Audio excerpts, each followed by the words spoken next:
আর share করছি কচুরলতি দিয়ে ইলিশ মাছ রান্না। আসসালামু আলাইকুম এভরিওয়ান। আমি নাসরিন সুলতানা মিনা, সিরাজগঞ্জের মেয়ে। আমার রান্নাঘরে আপনাদের সবাইকে স্বাগত জানাচ্ছি। এই রান্নার সাথেই থাকবেন।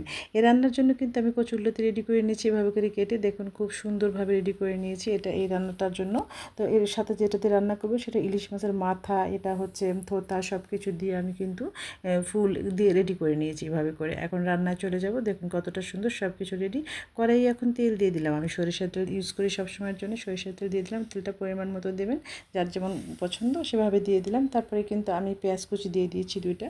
পেঁয়াজটা আমি একটু লাল লাল করে ভেজে নেব সফট হওয়া পর্যন্ত। তারপরে আমি খুব সামান্য মশলা অ্যাড করব। আমি রসুন বাটা দিয়ে দিলাম 1/2 টেবিল চামচ, আর পেঁয়াজ বাটা 1/2 টেবিল চামচ দিয়ে এভাবে করে একটু গুলে নিলাম।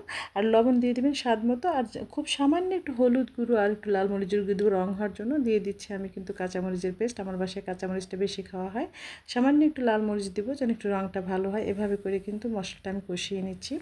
এই মশলাটা এভাবে করে কষিয়ে নিতে হবে, কারণ ঝাঁঝালো গন্ধটা যেন না থাকে পেঁয়াজ রসুনের। তেলটা উপরে চলে আসা পর্যন্ত মশলাটা কষিয়ে নিচ্ছি। এই রান্নার জন্য মশলা কষানো ভালো হলেই কিন্তু রান্নাটা বেশি ভালো হবে।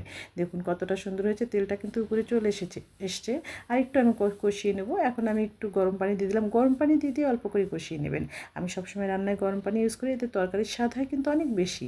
তো এভাবে করে মশলাটা কষানো হয়ে গিয়েছে। এখন ইলিশ মাছের কান, থোতা এগুলো সব দিয়ে দিলাম। এটা এখন কষিয়ে নিচ্ছি। কষিয়ে নিয়ে একটা পর্যায়ে মাছটা একটু ভাঙা ভাঙা হয়ে যাবে, তখন কচুরলতিটা দিয়ে দিব।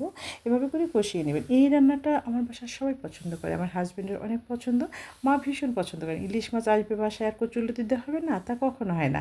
এরকম একটা বিষয়। তো সব সময়ের জন্যই কিন্তু আমি ইলিশ মাছ দিয়ে কচুরলতি দিয়ে এভাবে করে রান্না করি। সবসময় দেখা যায় বাসায় হয় এটা। তো আজকে আপনাদের সঙ্গে একটু শেয়ার করলাম। এর আগে একটা ভিডিওতে আমি আপনাদের সঙ্গে শেয়ার করেছিলাম।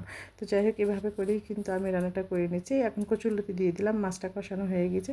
কচুরলতি সিদ্ধ হতে বেশি সময় লাগে না। এটা উল্টে পাল্টে এভাবে করে কিন্তু আমি রান্নাটা করে নিচ্ছি। মাছের সাথে মিশিয়ে দিচ্ছি। দেখুন কতটা সুন্দর হচ্ছে। এবার করে উল্টে উল্টে এই সময় গ্যাসের ফ্লেমটা কিন্তু মিডিয়াম থাকবে। কচুরলতি সিদ্ধ হতে সময় লাগবে না, অল্প টাইমে হয়ে যাবে। ভীষণ মিষ্টি একটা ফ্লেভার বেরিয়ে গেছে কিন্তু ইলিশ মাছ বলে কথা।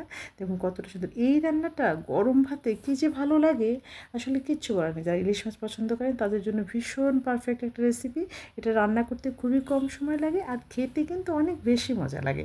দেখুন কতটা সুন্দর হয়েছে। এই যে প্রায় হয়ে গিয়েছে। 2-3টা কাঁচামরিচ দিয়ে দিলাম। এই কাঁচামরিচটা খেতে আমার অনেক ভালো লাগে তরকারিতে, সবসময় এটা আমি দিই। দেখুন কতটা সুন্দর হচ্ছে। হাই হিটে রান্না করছি, তা নাহলে কচুরলতি কিন্তু গলে যাবে।